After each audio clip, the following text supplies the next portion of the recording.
जिस प्लेन में सवार थे अजीत पवार, प्लेन क्रैश होने से 5 मिनट पहले क्या हुआ? प्लेन में सवार सभी लोगों की हुई मौत।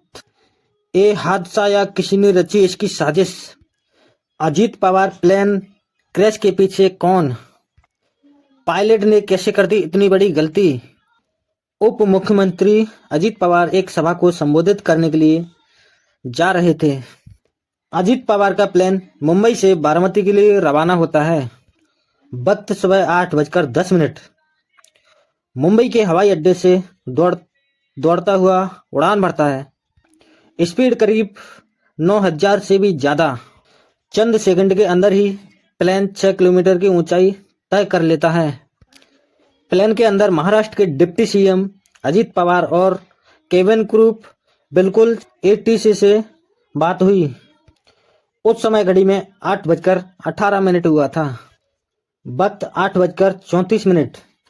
प्लेन से सर्विलेंस सिग्नल बंद हो गए। वक्त 8:34। चंद सेकंड में दोनों पायलटों की राहत की सांस ली, क्योंकि सिग्नल फिर दोबारा जुड़ गया। पुणे से गुजरने के बाद बारामती से पहले 30 नॉटिकल माइल से फिर बात हुई। बताया जा रहा है कि प्लेन की विजिबिलिटी बहुत कम थी। कंट्रोल रूम से पायलट को कहा गया, आप प्लेन को अपने हिसाब से उतारने का फैसला लें। उस समय 3000 मीटर की विजिबिलिटी थी। चालक और ग्रुप को बताया गया कि हवा बिल्कुल ठीक है, लेकिन प्लेन पायलट को सही तरह से रनवे नहीं दिख रहा था।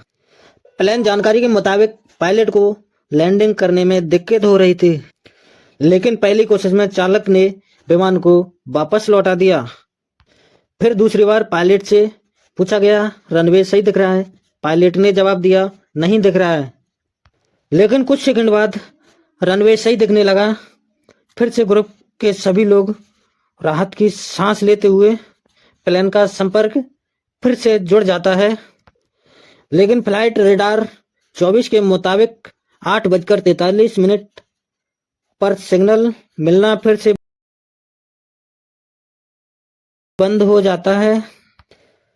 तब प्लेन करीब 20 किलोमीटर दूरी पर था।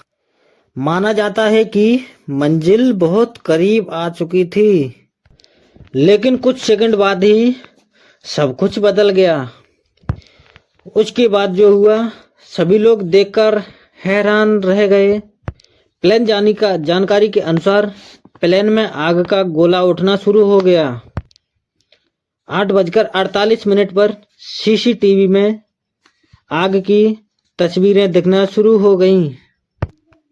लेकिन पायलट की सारी कोशिशें नाकाम होने के बाद विमान से नीचे गिर गया। उसमें अजीत पवार समेत 5 लोगों की मौतें हुई।